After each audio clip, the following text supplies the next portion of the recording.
EduTech Guys Radio, radio.edutechguys.com. The opinions expressed on the site and its programs are those of participants and not intended to and do not necessarily reflect the opinions of any specific educational entity, sponsor, company, state, or government agency.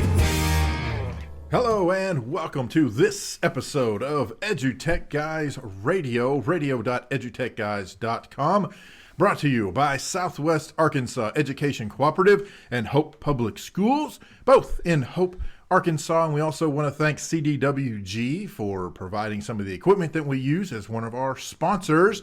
Welcome to the show. I'm one of your hosts, David in Ark. And I'm Jeff Madlock. And I'm just Greg. Just Greg. Just Greg. He had it legally changed to that, by the way. He is now legally just Greg. I used to be unjust Greg, and it just didn't work out for me. No, and now he was illegally. Legally just Greg.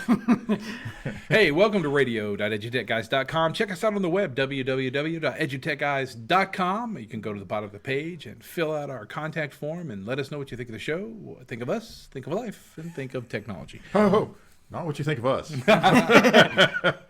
We're very sensitive. Also, no, you know what? We don't care. Let us have it. You can also hit iTunes and just on the podcast section and look up EduTech Guys and listen to any of our 28 previous shows. Woo! 29. That was kind of weak. 29. 29. 29. Also, check us out on Twitter, David in Ark, J Madlock, and Greg is hidden from the world. Hi. The world scares me. Greg doesn't do Twitter. Not the Twitters, no. You can also catch us on Facebook. That's facebook.com/EduTechGuys. EduTech Guys. Hey, going to be a great show today. I lost my show notes, so I'm not sure what we're talking about. And I can't even get into my show notes to lose them. We don't have a guest today, but we will be back next week with a guest. In fact, I wouldn't know who it will be. It'll be Luke Irvin. Cool. He's an app developer out of Conway and Little Rock. And awesome. He'd love to be on the show. He runs an organization with two other graduates of UCA. I've forgotten the name of the organization. It's Get Ready to Work. Remember the group? They come down, they visit schools, talk to kids about getting jobs, not just in the tech field, but, about what you got to do to get a job and all that good stuff. So he'll be on the show. And man, that's cool. Looking forward to coming on. And we have some others coming up that have signed up. Hey, next week, Thursday and Friday, you can catch the EduTech Guys at the Arkansas Conference of Technology. We'll be broadcasting live next Thursday and Friday from the Wyndham Hotel in the beautiful, lovely urban city of Little Rock, Arkansas. So we'll be on the north side, actually. North Little Rock, Arkansas. And Arkansas Conference of Technology. Yeah. Brand new conference. Brand new conference. Daryl Parks. Still got that new from conference. Hoxie? Is it Hoxie? Was that right? It is Hoxie.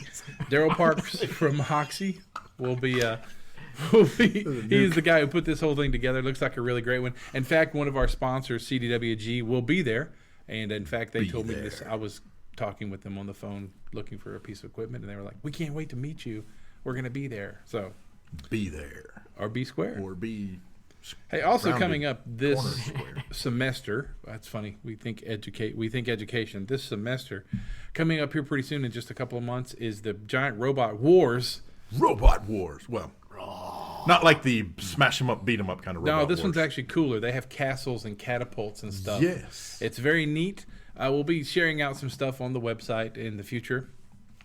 Several schools in the state of Arkansas will be competing.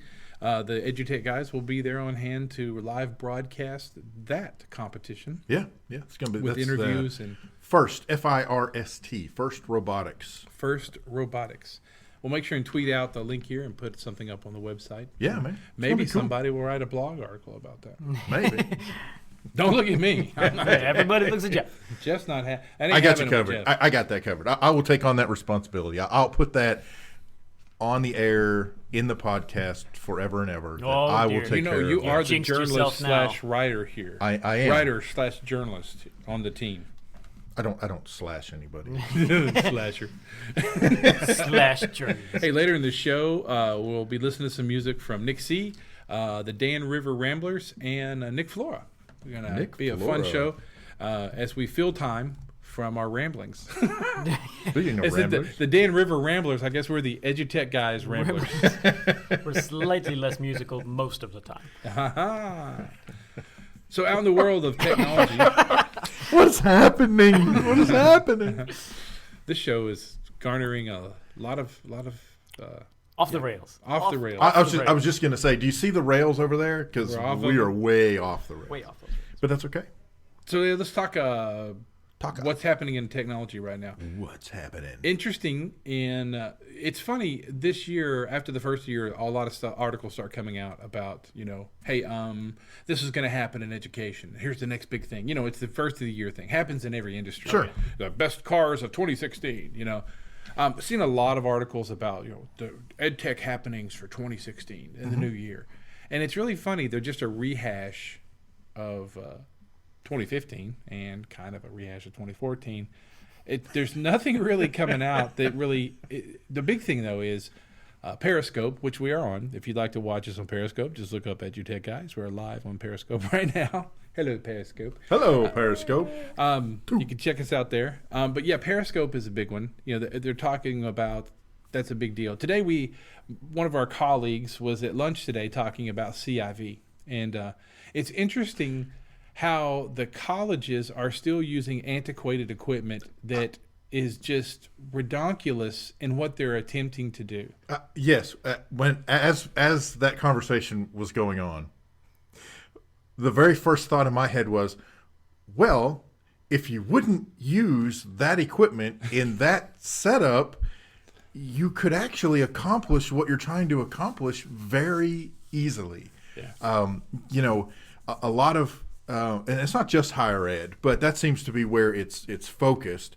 Higher ed still is holding on to their codec and MCU based conferencing, and man, that is just. I think part of the reason for that is because, unlike in the K through 12 world, where we pretty much provide the end units to all the students, in the higher ed world, you've got this profusion of different devices that students could be on, and so if you're going to do a conference with the students directly, and you're going to have them use their own devices.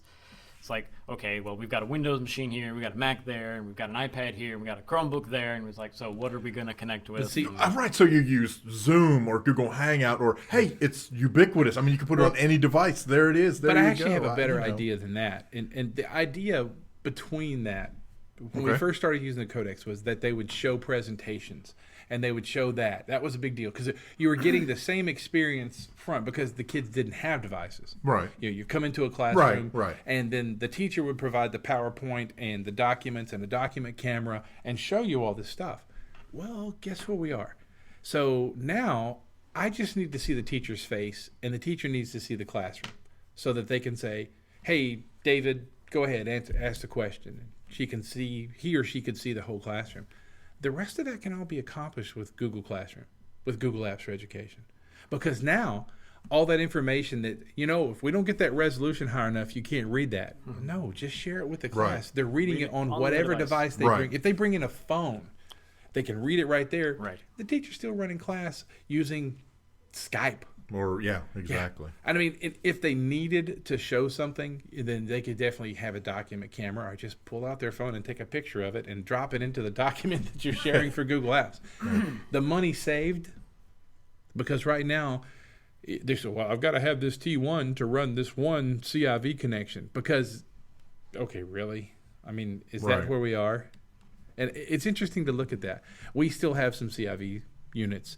And the big thing was, come take this virtual field trip with, the World War II museum in New Orleans, or the Baseball Hall of Fame. Right. And I was like, okay, once again, a Skype session with. Well, true, but by the same token, now, of course, it's the same with all technology, right? When this was really first being rolled out and kind of even in the early phases of Skype, and heck, even before Google Hangouts was a thing, and Zoom wasn't even a blink in anybody's eye at all. That was the way you basically the way you had to do things. You had to have a codec on this end and a codec on the other end, and get everybody to talk to each other and dial in, do the whole 9 yards. Many virtual field trip providers have moved away from the codec-based environment. They're using some kind of device that they either walk around with or it's mounted on the cart. Basically, they've replaced what they used to have in terms of a codec and a camera and a monitor, and now they're using a laptop or whatever and using their internet connection with something like Skype or Zoom or Hangout, just because the technology has evolved. Right. So like you said, I know, well, nobody else can say, I know the people listening to us can't see it, and really the people on Periscope can't see it either because the camera's pointing the wrong way. But in this room where we're sitting, there happens to be, in fact, we have 2 distance learning codecs. They are both unplugged, sitting there doing nothing. Yep. Right? It's just things have changed. Things have changed quickly. And it's funny to me, again, the conversation we had earlier and the issues that particular person was experiencing, it just seems to me that could be readily solved with, by using a different form of technology. Yeah. You could still have multiple sites, chimed in. The instructor, it would still be able to see all the sites. In fact, in some ways, it would even be better using something more modern, because things like Hangout and Zoom. Now, I don't know. I have not played around with Skype video much, so I don't know how Skype video works. But I know with many of those video-based conference software, you see everyone in the conference. So unlike CIV, where it was, you only see the last group that was talking, and you have to get the other people to talk in order for the camera to switch and blah, blah, blah. This, you see everybody. And as they talk, they may take over kind of the full screen, the big screen, but you still see thumbnails of the other folks involved. I agree with you. At this point, show the teacher on the screen and push out the other content. Yeah. Well, and look at any presenter. There's the beautiful part is that even the presenter can share their desktop. Yes. Which means they could show a PowerPoint. Right. And talk over it and go besides. The cool part is that unlike even using the codec system that most people use, now any student could go, great, I'm in this Hangout. Let me share my desktop and show my PowerPoint. Exactly. And have equal time in front of everything. I think most of it is that they just haven't taken the time to sit down and think about it. Think about the bandwidth savings. Yeah. I mean, yes. Well, depends on if you're going to do a whole room conference or if you're going to have all of the individual participants using their own individual devices.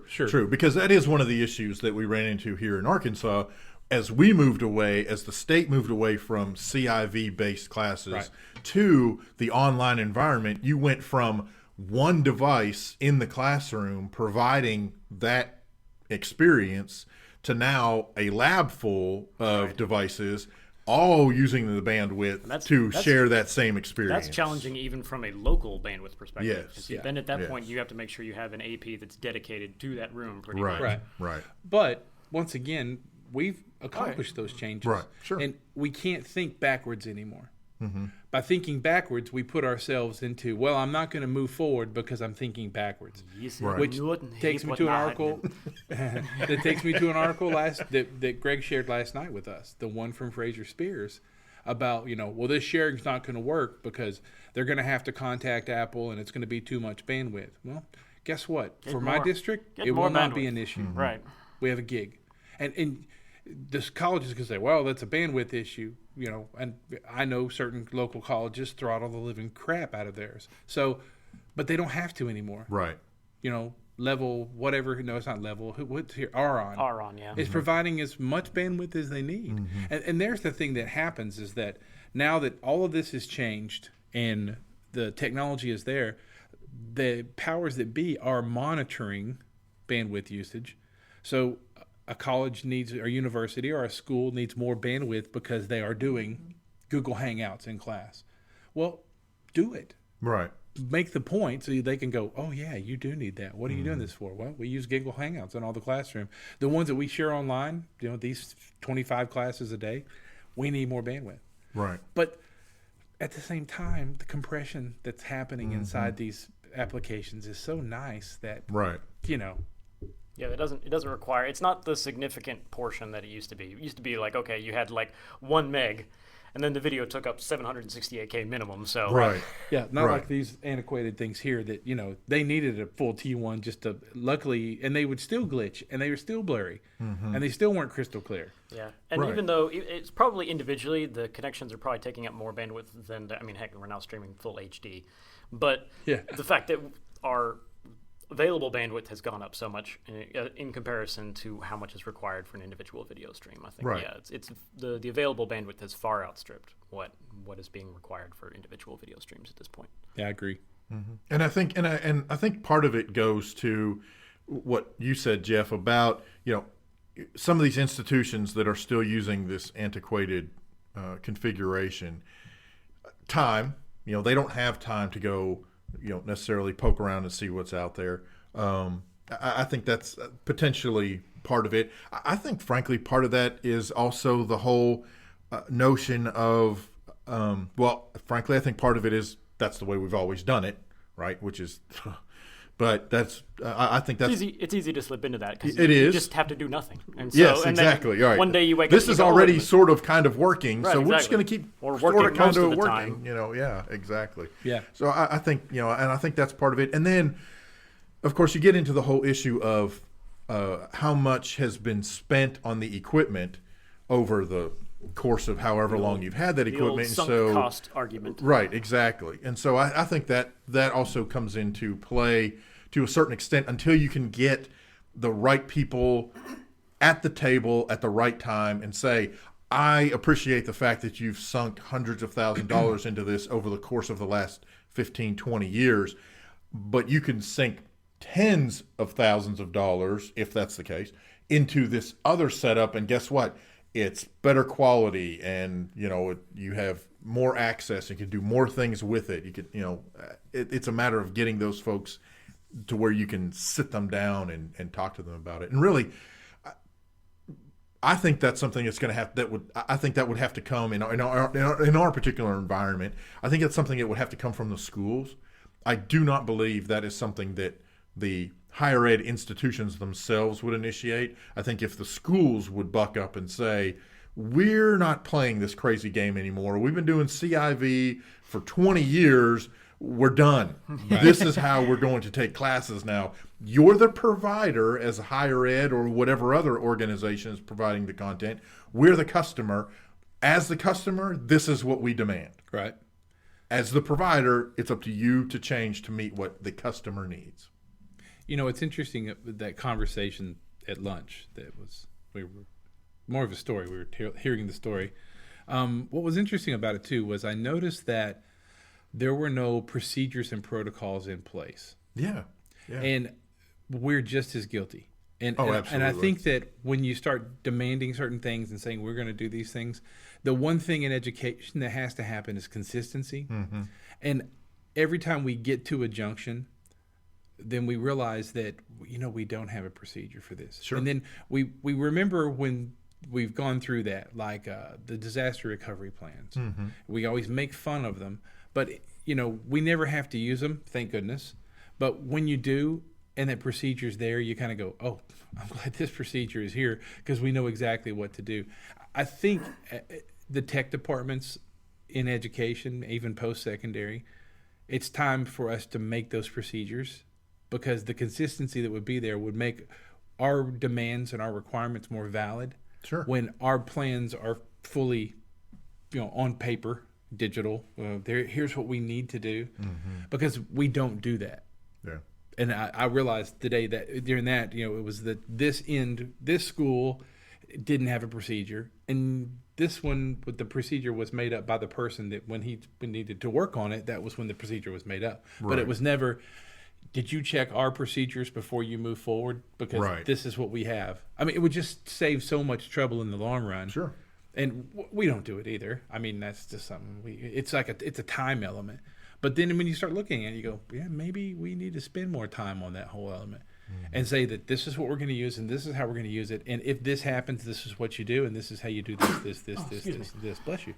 And so I think that's something that, tech coordinators and techs at schools need to start looking at is better documentation for procedural usage of this so that it is consistent, so that there's never that question that, oh, yeah, this is why we use it, and here's how we use it, and here's why we use it. Right. So, Plus, at the same time, if you're the first one who jumps in there with setting up the procedure of saying, okay, this is what we want to standardize on, because at this point, the old quote unquote way of doing things with CIV, there is a standard. It's X codec with sure. Whenever we move to the next thing, there's going to be that inevitable, okay, these people use Google Apps and these people use Skype and sure. these people. And so then the teacher has to know, okay, I need to know how to use these couple of platforms.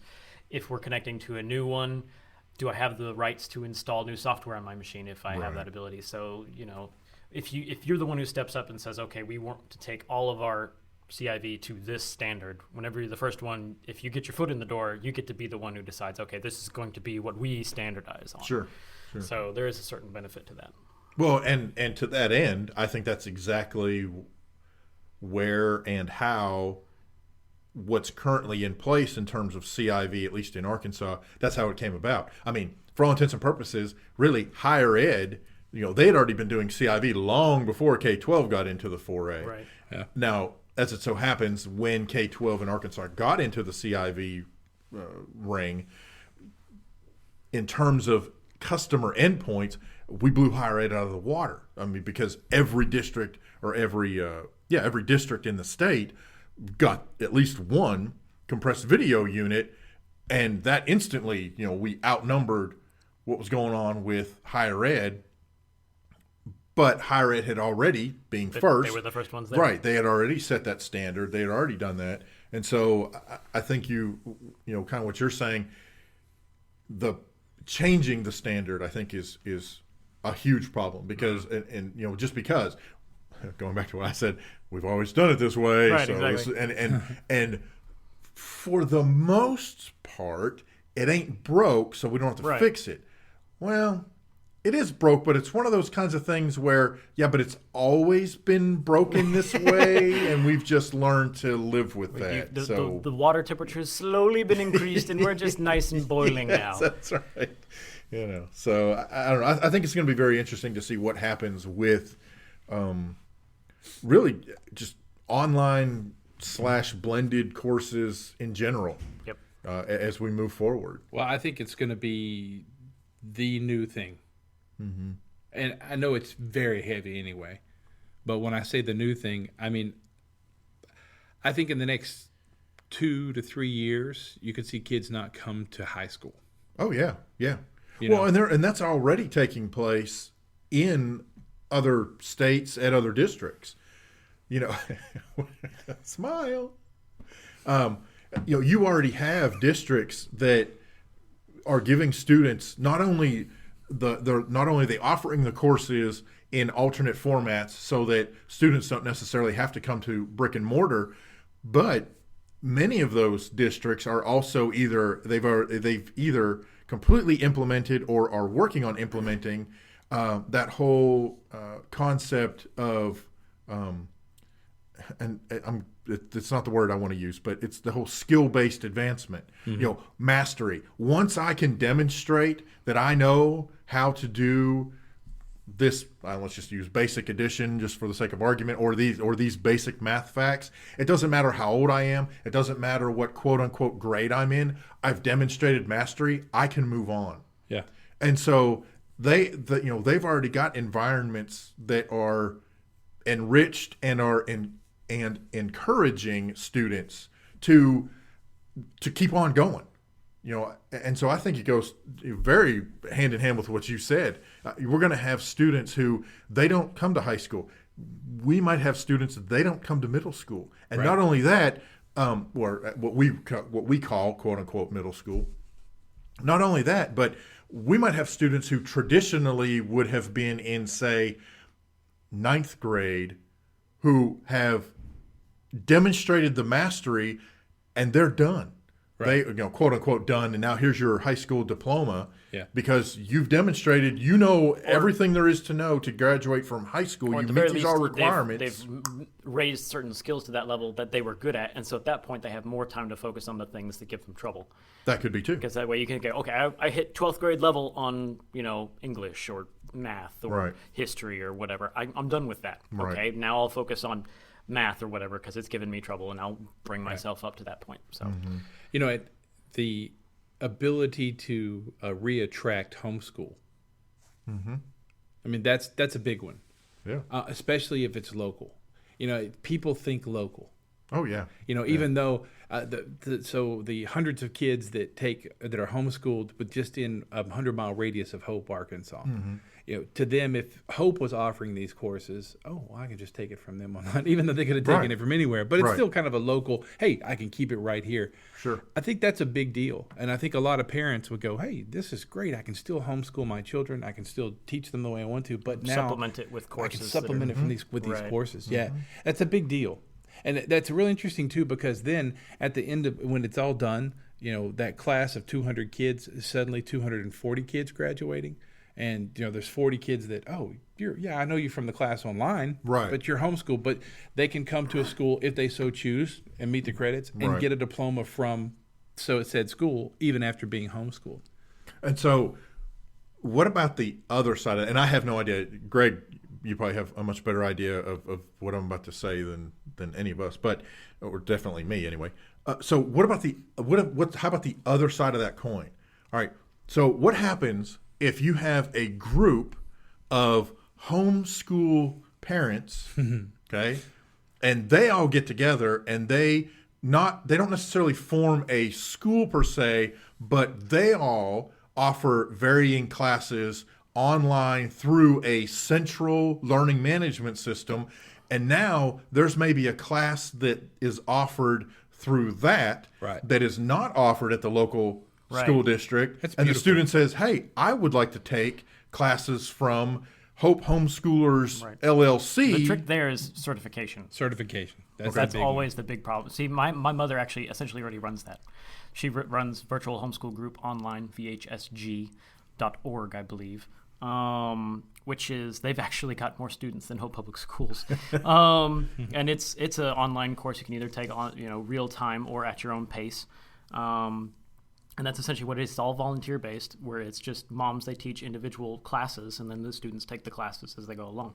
Again, the problem being is that piece of paper. My mom's been teaching since I was 5 years old, so 23 years now, but she has no piece of paper that can say, oh yes, I am a teacher, I can teach your student. So, but if this is a group of homeschool parents, what's the need for certification? Exactly. If it goes back to, if it's being, because then you'd have to withdraw the students from the public school and make them homeschoolers. Okay, so that then brings up the entire a whole nother side of our two-sided coin, which is now turning into a three-sided coin prism. But look at so we're talking about we're having to change the laws of education, or at least the policies and procedures of education, to be able to address the changing and they do nature. It like winding a watch anyway for what they want. So look at non-traditional. Right. Exactly. You did this, and so now we're going to make you a teacher. Yes. Because you did this. Well, in my opinion, 23 years of teaching far outweighs that I was a businessman for 8 years, and now you're going to let me teach business just because I have a degree in business and I was teaching business. Right. Yeah. So, but that's easily changeable. They easily go, well, listen, here's her body of work. Right. I think it speaks for itself. Right. I mean, think of how many artists in residence we bring in, to teach our children in schools all over the place because they're artists. Right. I mean, what speaks for them? Their body of work. Exactly. And I think that's viable. Your body of work speaks for itself. That should just be the way it is regardless. Period. I mean, yes. if you've done the thing, who cares if you've got the paper that says you can do the thing? Because half the time, if you've got the paper that says you can do the thing and you don't have a body of work, there's no way to trust that piece of paper. And that's what's interesting. And think that's how we do things now. And it's interesting. I was looking at some jobs online for web designers. One here in Arkansas, what's the big one? Aristotle, or one of those big ones, was looking for new designers. And it said, this degree and this degree. But if you have more than this many years experience designing web pages, then that can wipe out all the rest of that, and you can come to work for us. Right. And we'll gladly look at that instead. Right. Yes. So I think body of work's body of work. We called it paying dues. That's what we call it in the musician world. Yeah. Who have you played with? You sit in and go, well, I played with this person, and I played here, and I've been on the road for 3 years with this band, and I played this show, and I played this show. Oh, okay, great. Well, it sounds like... And we can say that because specifically in the tech realm, we know that a certification or a degree really oftentimes has no relevance to the individual skill whatsoever. But whenever you're particularly like a large company or a large institution, sometimes just getting past HR, if you don't have those letters, your resume gets chucked, and you never get to the people that actually evaluate whether or not you have the skills, and that's going to require a cultural shift. That's we call it the ticket. Right, exactly. Right. Did you get your ticket? Right. Now, the other side of that is, there are certain professions where, frankly, the reason why they have that piece of paper is because the piece of paper, at least theoretically, demonstrates your body of work. For example, if you're going to be a medical doctor, right, a surgeon, right. 8 years of your life, right? Because how exactly else would you get the body of work? Exactly. Right. Where'd you go? It's like, I'm learning. Don't worry about it. Hold on a second. That's right. I'm here at the ER. I've never just seen to that help before. out for the day. Yeah, right, exactly. Right. Could you sign my piece of paper? Yeah, that's right. I sutured 2 wounds and set a broken bone. Hey, tell you what, we're going to take a quick break. Listen to a little music. Good. Let the guys take a breather. You're listening to radio.edutechguys.com. Come to you live from Hope, Arkansas. We're going to listen to a little Nick C. Built for Love.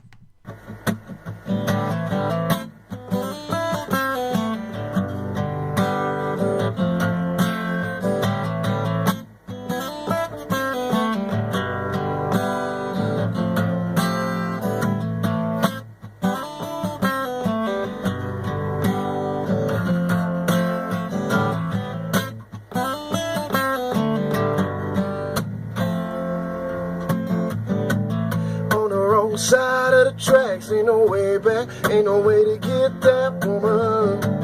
When it all fades black, know that you can't get that, honey, you can't get back no one. So hold on to what you've got and heal the damage done. But just know you're not the only one.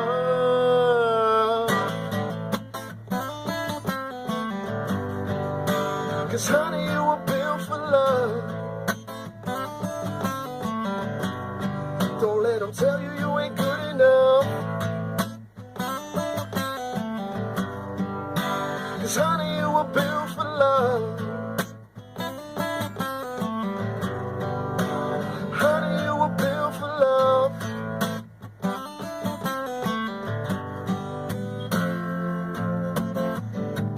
Living in the wrong time, thinking with the wrong mind. Think you better get back, woman. Back into those night moves, thinking with the right moves. Still you can't get back no one. So hold on to what you've got and heal the damage done. But just know you're not the only one.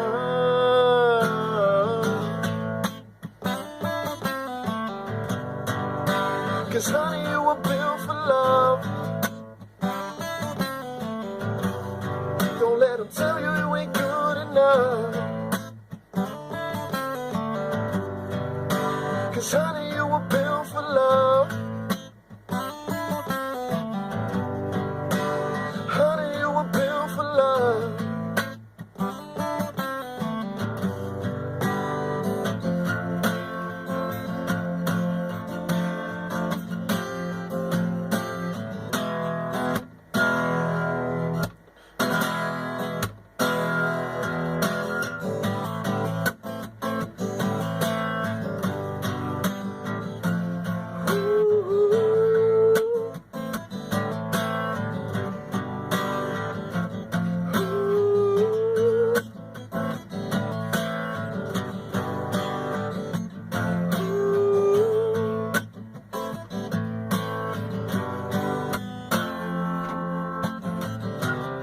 So hold on to what you've got and heal the damage done. But know you're not the only one.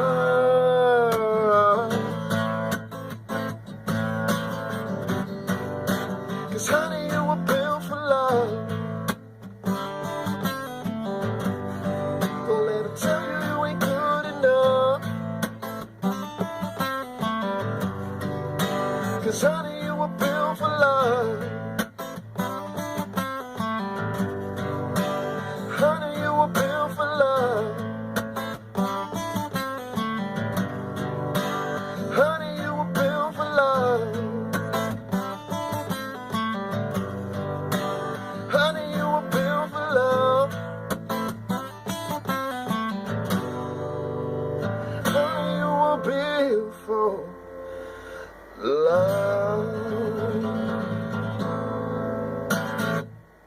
Hey, that was Nick C.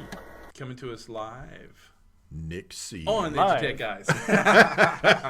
Live. It was lively pre-recorded. I was piping him in. Piping him in from the outside. What happened? You piped me in. How dare you pipe me in? No, so, yeah, Nick C., welcome back to radio.edutechguys.com. At the break, we were talking about milk products, 2% whole buttermilk. I'm kidding. I was like, where are we going with what that? the heck's he talking about? They would look at me like I was crazy. Probably because he is. No, we've last week we discussed the new 9.3 iOS update and what it's bringing to education, which is a bevy of new goods. A bevy. And in fact, this week was a 9.2.1 update, which fixed a big issue. MDM app push. Yeah, that was in 9.2. I forget what triggers the bug, but what happens is that if someone updates their iPad, an existing install of like 9.1 something up to 9.2, you try to push an app to it with an MDM and it fails.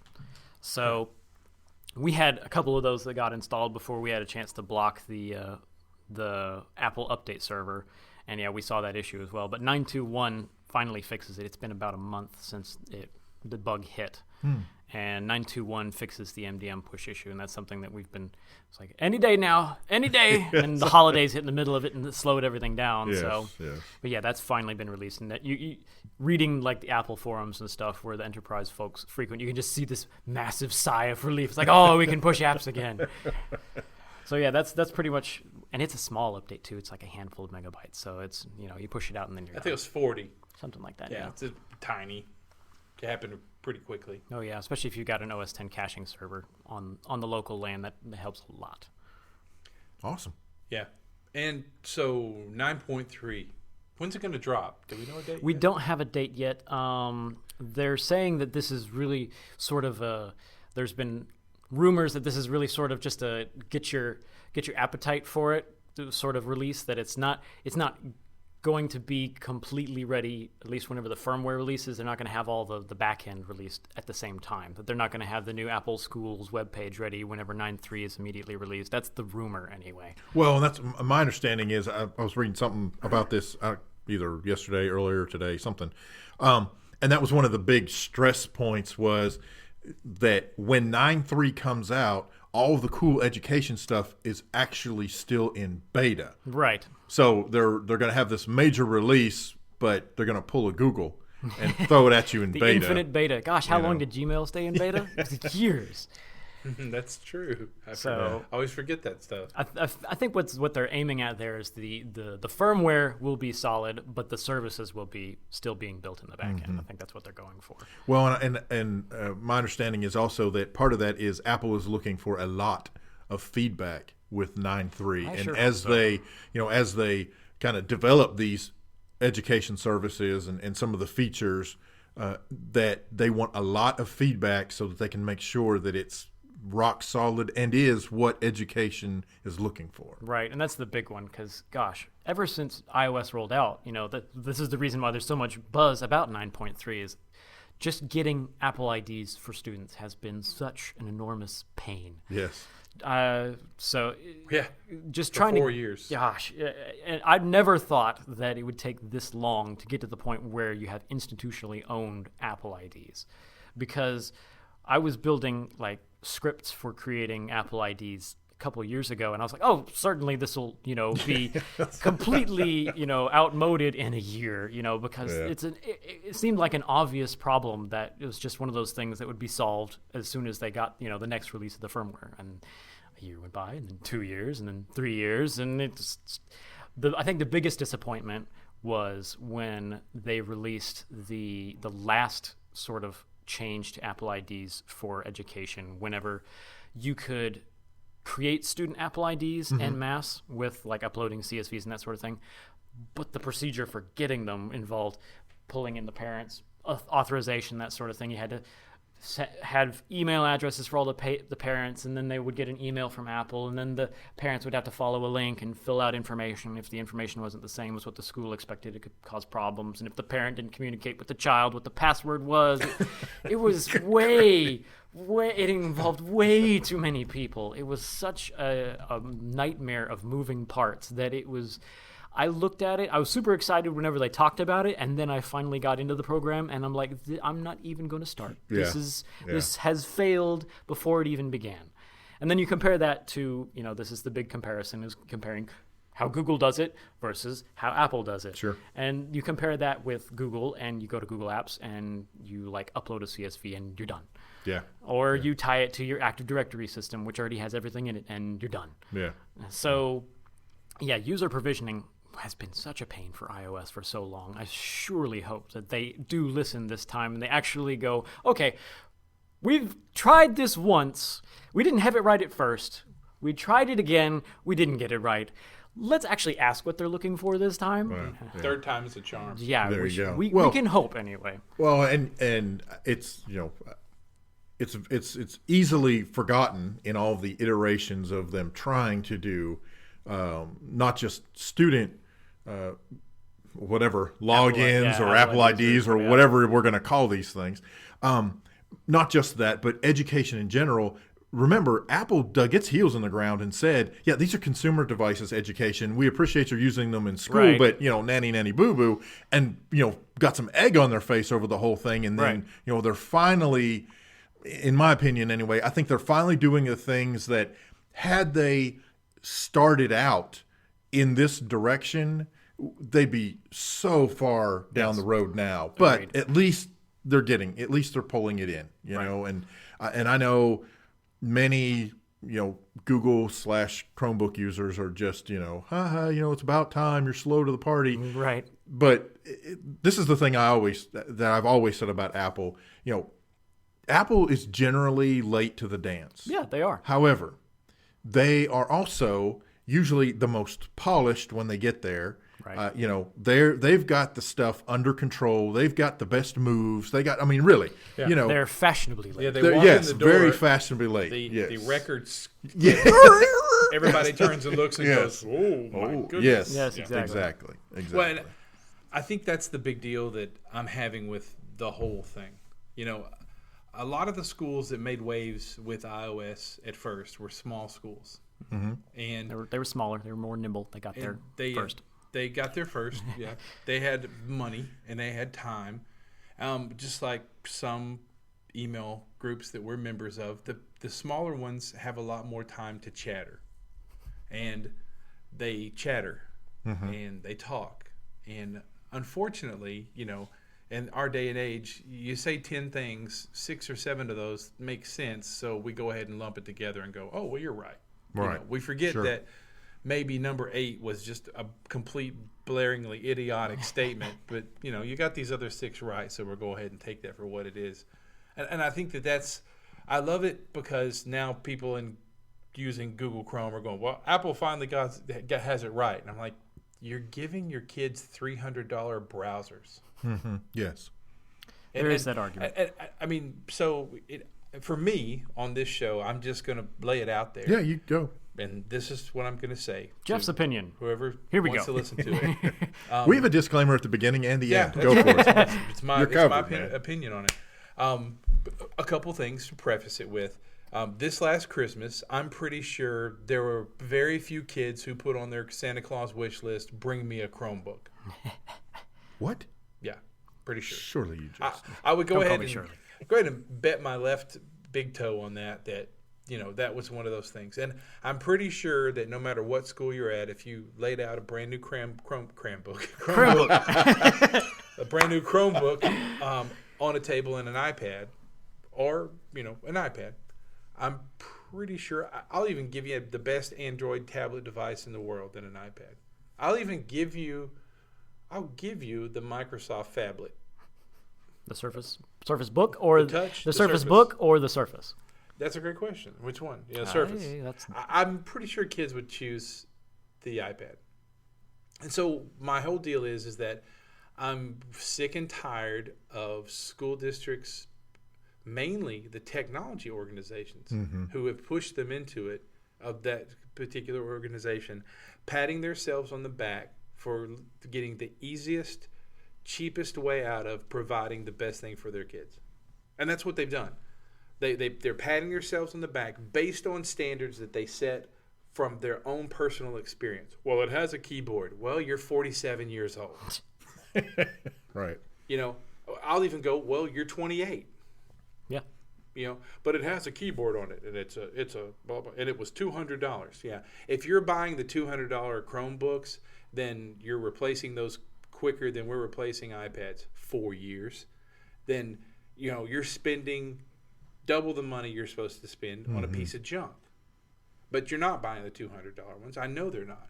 I've got Chromebooks in the system that I spent $270 on, and they're good HP Chromebooks. Yeah, Sure. I've touched those. I wouldn't call them good. But that's it. But they're good. They're not. They're, air quotes, good. Yeah. But I know a lot of schools, when I see the forums, they're going, well, you need to go with this one from Samsung or this one here. And they're $350. Right. $300, $350. Well, you know, I'm buying in bulk 10 packs of iPads for $415 a piece. Right. You're getting a browser with a keyboard. And then I'll come in and chime in with the opposite side of that argument and say, well, yeah, but then you got to put a case on the iPad for another $30, $40. And then if you want to do testing, you've got to have a keyboard for it for another $50. Now, granted, you don't have to have a keyboard per iPad.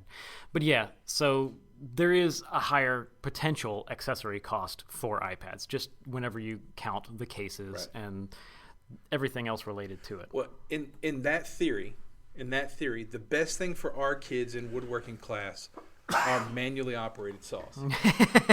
No, I mean, Right. that's it. It's cheap, it works, and it's weather resistant. It doesn't have to plug in. It doesn't cost us anything. It's real easy to manage, and it's a saw. Gets the same job done that a table saw would do, but we don't have to buy the table saw. It's cheaper, and when it comes down to testing, you know, if we don't have electricity, that's okay. They're going to be able to saw. I mean, the kicker, it comes to it, is these districts are shortchanging their students, period. They're doing the cheapest thing. When they make a decision on technology and they have 10, you know, key elements they're looking for, the students are 8, 9, or 10. What they need or what they're going to use or what they want.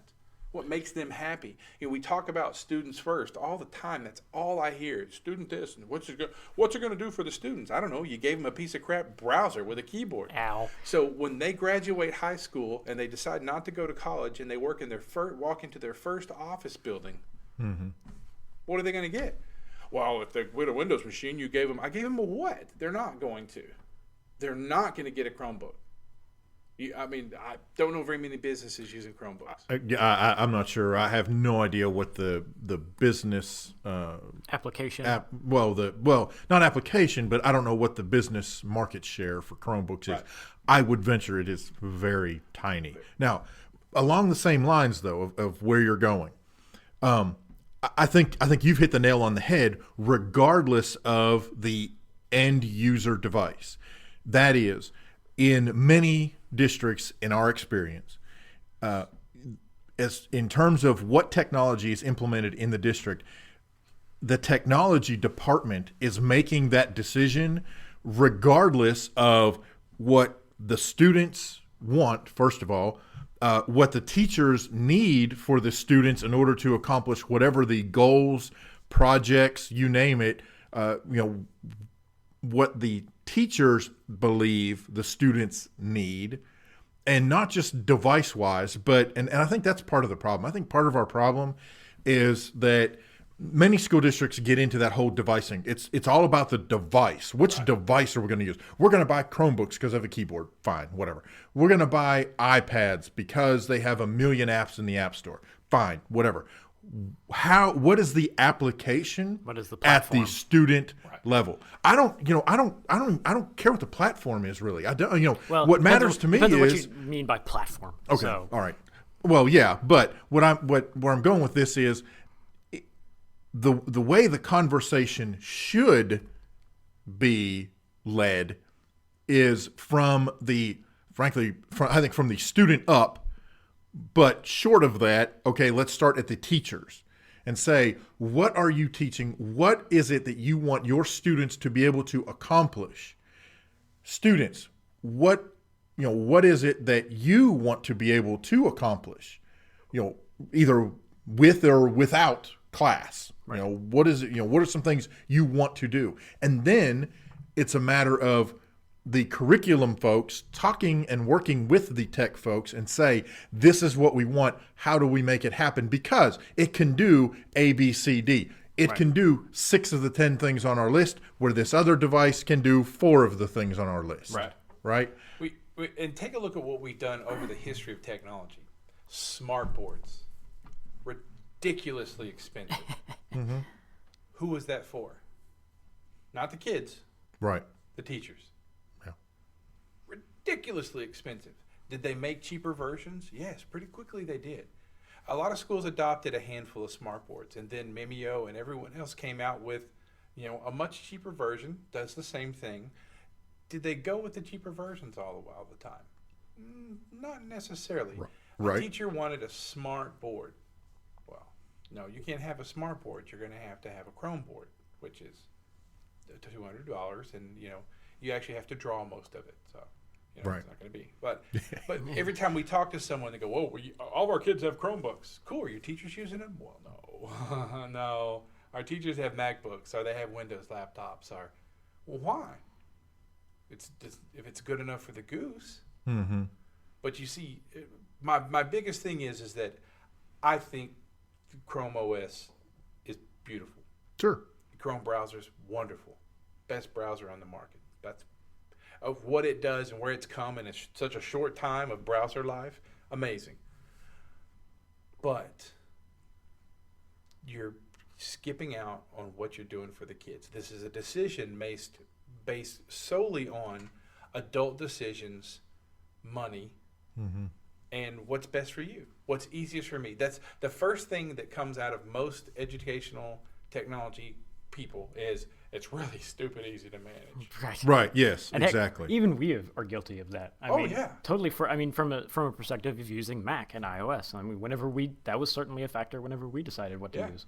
Oh, well, and I like to even go back further than that, because believe it or not, some places are still using Mercury and Pegasus in terms of email. Yeah.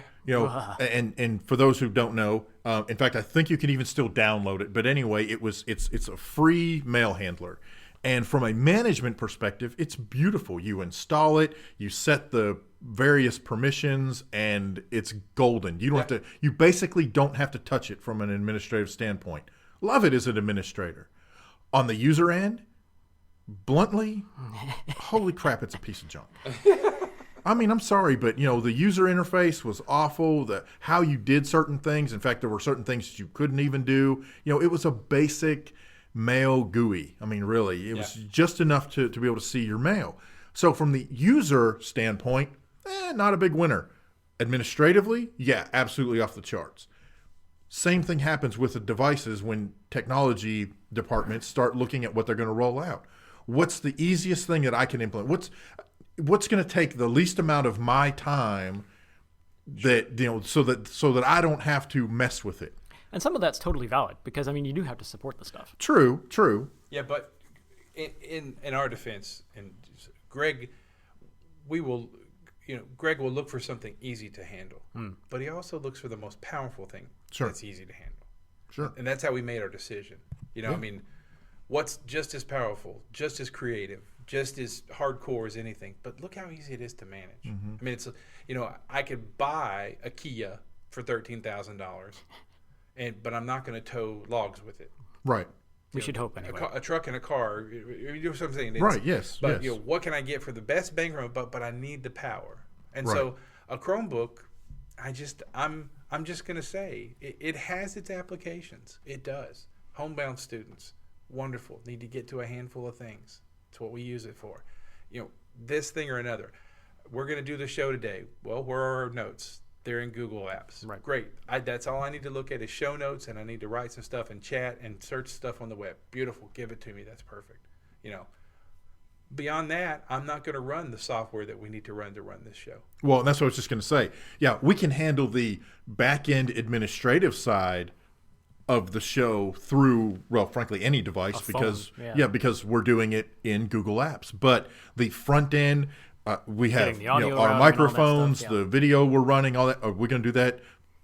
Frankly, are we going to do that on a Chromebook? Ain't no way. Just not happening. And one more. Go ahead. To play devil's advocate one more time, just because I like filling that role. You go for it. But yeah, granted, I think I would agree with the idea that, there's a lot of things that you can do with an iOS device that you can't necessarily do with a Chromebook. Okay, granted. But let's look at what we're currently doing whenever we have the capability. Are we leveraging it? Because, we have seen waste in the past where you buy the $10 million Ferrari that can fly through the air at Mach 2, and we're using it to go pick up donuts at the local drive-thru. So I can do that very quickly. Don't knock my Ferrari. But, I hear where you're coming from. Right. But that's exactly right. But I think that goes that in turn goes back to what I was saying about and what we've been talking about in general. Pushed from the student side. Yes, if you understand what the goal is for those devices, how are they going to be used? What is it we're trying to accomplish? And what can they? Right. What can they do? Right. What can they do? What can't they do? What are the limitations? Right. Then at that point, it might make sense to get the flying Ferrari because that's the kind of stuff we're going to do. Well, and at the same time, we just saw, I've just seen a lot of surveys from our teachers, a lot of surveys. And the one thing that they said was, does your district provide necessary technology? And it was in the 70-80 percentile. And does your district, is there plenty of technology provided to the students? 70-80% percentile. Just because there's always those people out there that don't know how to use it, so they're going to automatically naysay it. But the kicker to this is that inevitably it comes down to you had the best thing. So in our business, when you look at where's the stopgap, was it the kids? Was it the teacher? Was it the curriculum? Well, I had that Chromebook and it couldn't do anything that I needed it to do. And the student says that, and then the teacher says that. You'll hear that same argument for iPads, though. But you can. But at the same time, can you defend that argument? Right. And there's the thing. I mean, no. It's easier for me to defend it with iPads than it is to defend it with Chromebooks. If they came to me and said, well, I was trying to do this, but it didn't work because it was on a Chromebook, I can say, well, yeah, you probably could have done that with an iPad. And where I'm sitting right now, it's easier for me to do that. I agree that this all comes down to the usage of it. I mean, it all comes down to how it's used. But there's the thing that I haven't seen yet. Everybody's touting the Chromebooks. Everybody's touting iOS. When somebody definitively shows me, here's the data, here's what we did, here's how we use it every minute of every day consistently on consecutive days, and here's how we've gone from here to here, and here's the, then I'll go, oh, Chromebooks work because you used them for a specific thing. I didn't use a hammer to set a bone in a broken leg. You used the Chromebook to do these things, and you achieved it. Nobody's showing me that. Right. And now with iOS, yeah, they're actually showing us that. There's a lot of school districts in this country that are using them very well. From, again, playing devil's advocate, iOS does have a couple more years in that particular regard of being popular. So that's true. There is more data there to mine. Yeah. True. And that's a good point. Yeah. So I guess ultimately the question then, or the thing to kind of maybe end on, I guess we're getting close here, is just that maybe Chrome OS, Chromebooks just need a little more time to develop. Yeah, and we'll see what happens. Yeah, we don't know what Chrome OS is going to do around the corner. That's true. Yeah. By the same token, iOS continues to move forward. So, I tell you what we're going to do. We're going to jump out to a song really quick before we get out of here. Might as well play it. I know it's go ahead, man. 1 minute till. But hey, we're good. Yeah, that's what I figured. This is Nick Flora with Kick and Scream on radio.edutechguys.com.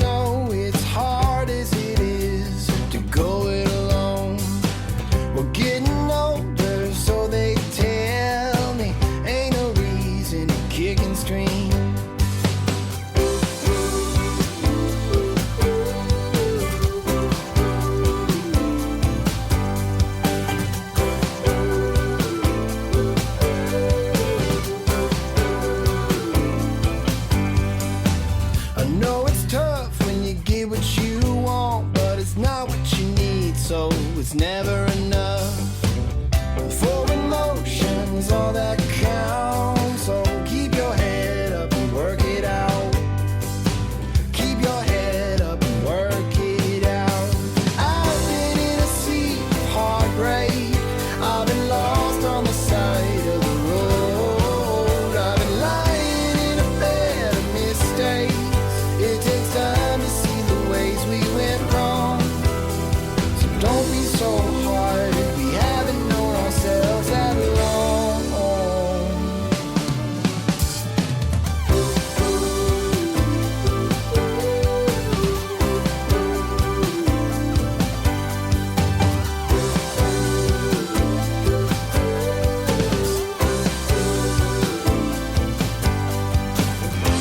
You're not alone, darling, we're all trying, we're all fighting to make it home.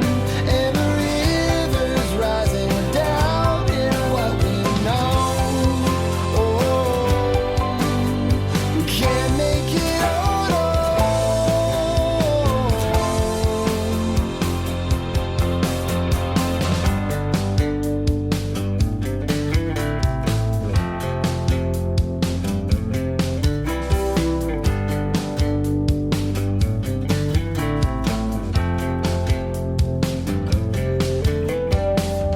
keep fighting, keep going.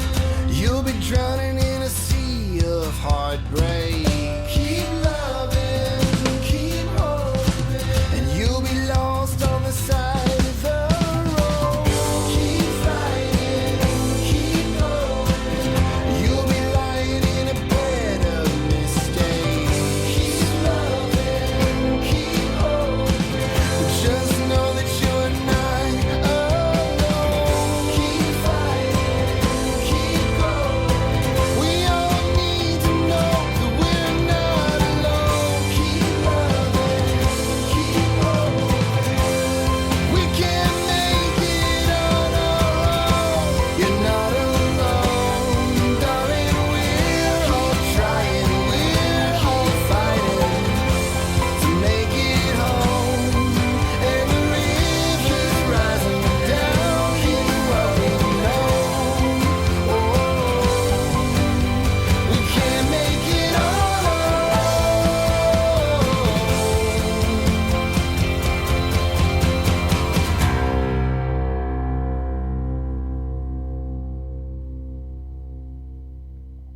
Hey, you listen to radio.edutechguys.com. That was Nick Flora with Kick and Scream. As Greg said, that's appropriate for the conversation we were having. As Jeff was losing his mind. I wasn't losing my mind. I want to clarify, David brought up a good point. I'm not completely bashing Chromebooks. I've just lightly not dinging. been impressed. Yeah, I've just not been impressed. I haven't. Well, and I think as we were off air, I think what Greg said, and feel free to say it here, I think that's the key thing, and that is the killer app. The killer app on a Chromebook that something else can't do. I would look forward to seeing what can a Chromebook do that I couldn't do on an iOS device. Something that jumps out and says, "Ooh, look at this." right, exactly. Well, or something I couldn't do on a pencil and paper. Right. You know, it's like, you know. But yeah, I think that's a big deal. So I'll try not to get on that rant anymore. Oh yeah, we'll be back. I was going to say, oh no, we'll be back to visit it. You know. I was hoping somebody would text my phone or tell me to shut up and get off the air. No, they just stopped listening. You're right. But as a future show, at some point we will get someone who is just absolutely. They've got Chromebooks in their district. They love them. They're using them. And I say we bring them in. I'd look forward to that. Because I'm like you. I would love to see. Show me what that does. That blows our socks off. Right. Yeah. Want to see it. See, still got my socks on. Oh. Hey, well, it's been a great show as far as I can tell. Is anybody still out there? It was a long show. 1 hour 5 minutes. That's a long time for us. 105. I guess we'll get out of here. Wrap it up. Yeah, man, we'll wrap it up. Well, I'm Jeff Madlock. I'm Greg Moore. And I'm David in Ark, and we will see you next time on EduTech Guys Radio.